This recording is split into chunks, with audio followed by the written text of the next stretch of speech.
Guys, ito nga pala, nagagayak tayo ng ulam pang tanghalian. Dito tayo guys ng munggo.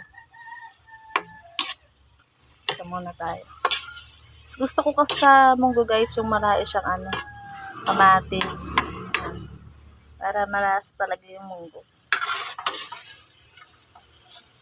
Isa lang muna tayo. Usok nga lang. Kasi ako nagluluto guys sa kahoy, di kahoy. Mahal kasi ang gas ngayon kaya tipid-tipid muna.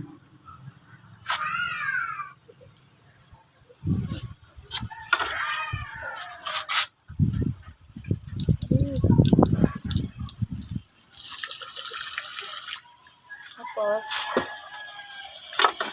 pagka medyo alam natin luto na yung kamatis, saka yung sahog, natin. Hindi na natin munggo.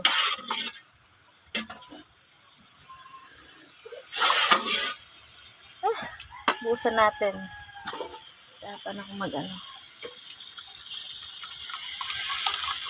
Yan.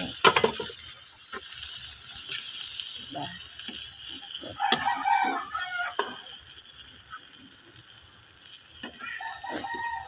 Usok nga lang. Pero carry naman. Yan. Ulam namin to guys, pang tanghalian. Yan. Doon na natin.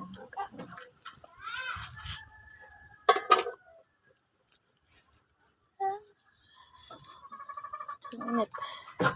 Sabi ang usok guys. Ang hangin kasi dito.